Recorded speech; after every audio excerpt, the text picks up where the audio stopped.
酸葱油香酒香，鸡肉彼此做法，胸口油滋滋鸡包。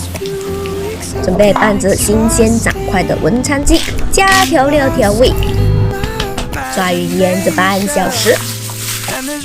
芝士牛胸口油，加点盐和糖和少许酱油，抓个底味。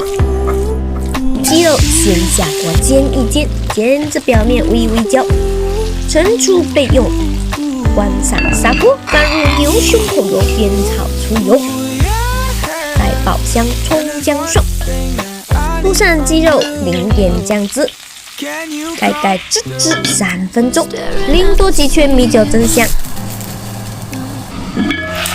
开盖撒点葱段，继续翻炒，让食材均匀地裹上酱汁。胸口油滋滋鸡包就完成啦！胸口油爽脆不腻，鸡肉焦香肉嫩，开饭。